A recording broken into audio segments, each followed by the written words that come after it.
Hello ladies and gentleman, ഏവർക്കും ഫുട്ബോളിലെ മറ്റൊരു വീഡിയോയിലേക്ക് സ്വാഗതം.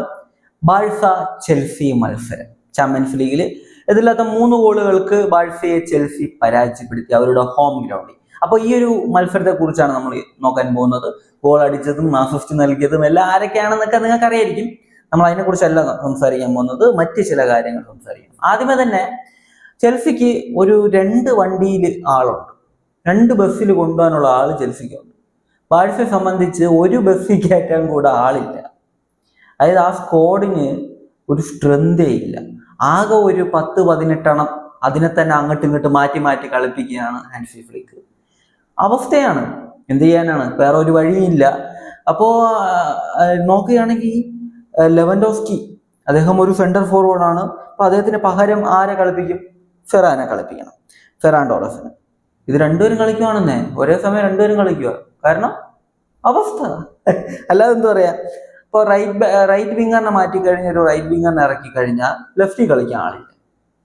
പിന്നെ ഒരു അറ്റാക്കിംഗ് മിഡ്ഫീൽഡിനെ കളിപ്പിക്കണം, ഡിഫെൻസീവ് മിഡ്. അങ്ങനെ ആ പ്ലെയറേ ഇല്ല ആ ഒരു ടീമിൽ. ഡിഫെൻസീവ് മിഡ് ആയിട്ട് പ്രോപ്പർ ആയിട്ടുള്ള ഒരു ഡിഫെൻസീവ് മിഡ്, അങ്ങനെ ഒരു പ്ലെയർ ഇല്ല. ആധുനിക ഫുട്ബോളിൽ ഡിഫെൻസീവ് മിഡ് എന്ന പൊസിഷൻ എത്രത്തോളം ഇമ്പോർട്ടൻ്റ് ആയിട്ടുള്ള ഒരു പൊസിഷനാണ്. അങ്ങനെ ഒരു പൊസിഷനിലേക്ക് ഒരു പ്രോപ്പർ ഡിഫെൻസീവ് മിഡ്ഫീൽഡർ അങ്ങനെ ആരും ഇല്ല ആ ടീമിൽ.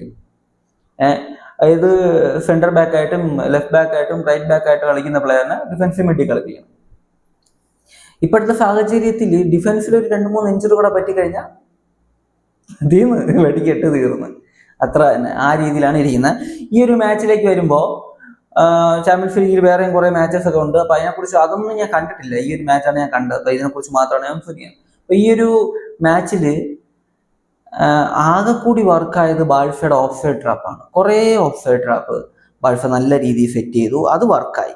വേറെ ഒരു പിണ്ണാക്കും വർക്കായില്ല എന്നതാണ് യാഥാർത്ഥ്യം. അതായത് ഈ ഒരു മാച്ചിലേക്ക് വരുമ്പോൾ നമുക്ക് മനസ്സിലാക്കാൻ കഴിയുന്നതാണ്, ബാഴ്സയുടെ ഓഫ് സൈഡ് ട്രാപ്പ് അല്ലാതെ വേറെ ഒരു സാധനവും വർക്കായിട്ടില്ല.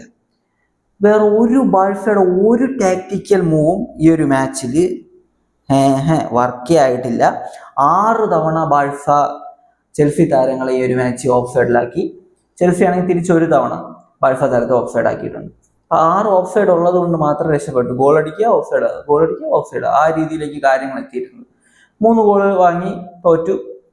ആദ്യമേ ആ ഒരു റെഡ് കാർഡിനെ കുറിച്ച് സംസാരിക്കുന്നുണ്ട്. എന്തിനാ ആദ്യത്തെ യെല്ലോ കാർഡ് വാങ്ങിയത്? അതാണ് എനിക്ക് ആദ്യമേ ചോദിക്കാനുള്ളത്. കാരണം സെക്കൻഡ് യെല്ലോ കാർഡ് ഒരു നോർമലാണത്. കാരണം അറിയാലോ, ഒരു സെൻട്രൽ ബാക്കിനെ സംബന്ധിച്ച് അങ്ങനത്തെ ഫൗളൊക്കെ ചെയ്യേണ്ടി വരും. ഒരു യെല്ലോ കാർഡ്, ഒരു ബുക്കിംഗ് ആ ഒരു ടൈം കിട്ടും, അതൊക്കെ നോർമലാണ്. പക്ഷെ ഫസ്റ്റത്തെ യെല്ലോ കാർഡ് വെറുതെ വാങ്ങിയ ഒരു യെല്ലോ കാർഡാണ്. സെക്കൻഡത്തെ യെല്ലോ കാർഡും കൂടെ കിട്ടി, റെഡ് കാർഡായി.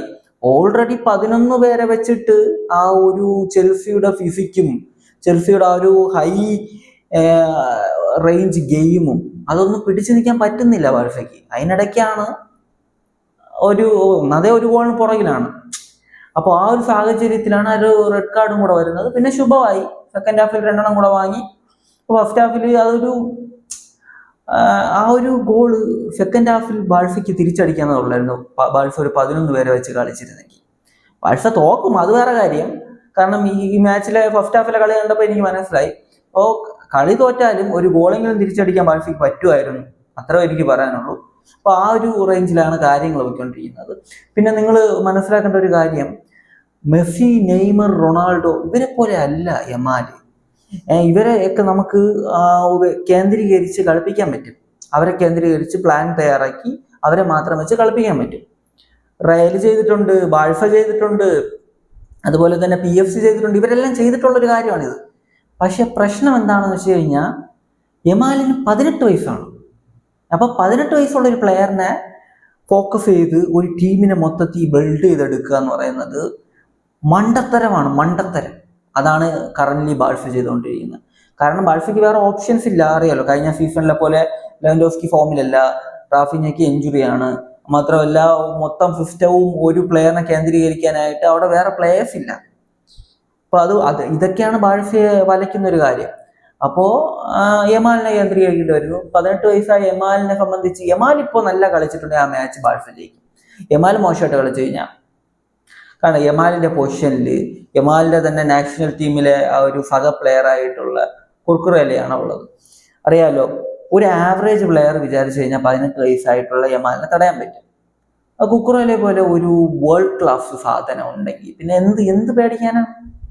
പിന്നെ അവരുടെ എഫ്റ്റാവിയോ ടോപ്പ് ക്ലാസ് പ്ലെയർ ആണ്, അതിലൊന്നും ഒരു സംശയമില്ല. ഈ മാച്ചിൽ ആ ഒരു എഫ്റ്റാവിയുടെ ഗോള് നമ്മൾ കണ്ടു. എഫ്റ്റാവിയുടെ ഭാഗത്ത് നിന്ന് 7.9 റേറ്റിംഗ് കിടിലം പെർഫോമൻസ് കണ്ടു. കുക്കറേല 8.2 റേറ്റിംഗ് കിടിലം പെർഫോമൻസ് കണ്ടു. വേറെ ഒന്നും എനിക്ക് ആരെയും കുറിച്ച് ഒന്നും പറയാനില്ല. രണ്ട് ടീമും കണക്കാ എന്ന രീതിയാണ്. ആകെ എനിക്ക് പറയാനുള്ളത് കുക്കറേലയും പിന്നെ എഫ്റ്റാവിയും നന്നായിട്ട് കളിച്ചിട്ടുണ്ട്. ബാഴ്സയുടെ നിരയിൽ കുറച്ചെങ്കിലും കളിച്ചത് ഫെറാനായിരുന്നു. ഫെറാന് ആദ്യമേ തന്നെ ഒരു ഗോൾഡൻ ചാൻസ് കിട്ടി, അടിച്ചു കളി കളഞ്ഞു. പിന്നെ യമാല് സെക്കൻഡ് ഹാഫിൽ കുറച്ചുകൂടി ഫസ്റ്റ് ഹാഫിനെ കമ്പയർ ചെയ്യുമ്പോൾ കുറച്ചുകൂടി നന്നായിട്ട് കളിച്ചിരുന്നു. എന്നാൽ പോലും ഒരിടം ഒന്നും എത്തിയിട്ടില്ല. അപ്പോൾ ബാഴ്സയെ സംബന്ധിച്ച് സ്ക്വാഡിങ് സ്ട്രെങ്ത് ഇല്ല. അതുപോലെ തന്നെ പ്ലേയേഴ്സ്, ഈ ഒരു ഹൈ ഇന്റൻസിറ്റി ഗെയിമാണ്, അറിയാലോ. ഹൈ ലൈൻ വെച്ചിട്ട് അറ്റാക്കിങ് ചെയ്യുക, അതായത് തുടരെ തിരമാല കണക്ക് അറ്റാക്ക് ചെയ്ത് attacking is the best defence എന്ന ആ ഒരു ഫോർമുല യൂസ് ചെയ്ത് കളിക്കുന്ന ഒരു ടീമിനെ സംബന്ധിച്ച് നല്ല വലിയൊരു സ്ക്വാഡ് വേണം, എന്നാൽ ഇതൊക്കെ വർക്ക് ആവുള്ളൂ. കാരണം എല്ലാ പ്ലേയേഴ്സും ടയേർഡാകും. ഇഞ്ചുറീസ് കണ്ടിന്യൂസ് ആയിട്ട് വരും. അപ്പോൾ വലിയൊരു സ്ക്വാഡ് വേണം. സ്ക്വാഡും ഇല്ല. ഈ ഒരു ടാക്ടിക്സിലേ കളിക്കത്തുള്ളൂ. 18 വയസ്സിന് ഒരു പ്ലെയറിനെ വെച്ചാണ് മൊത്തം സെറ്റ് ചെയ്ത് ചെയ്യുന്നത്. അവൻ നല്ല കളിച്ചാൽ കളി ജയിക്കും, അല്ലെങ്കിൽ സോക്കാം. അപ്പോൾ ഇത്രയേ ഉള്ളൂ എനിക്ക് പറയാൻ. അപ്പോൾ ഈ ഒരു മാച്ചിനെ കുറിച്ച് നിങ്ങളുടെ ഒപ്പീനിയൻ കമന്റ് ബിലോ. മറ്റൊരു വീഡിയോ കാണുന്നതായിരിക്കും. ബൈ ബൈ വിത്ത് ഫുട്ടേൽ.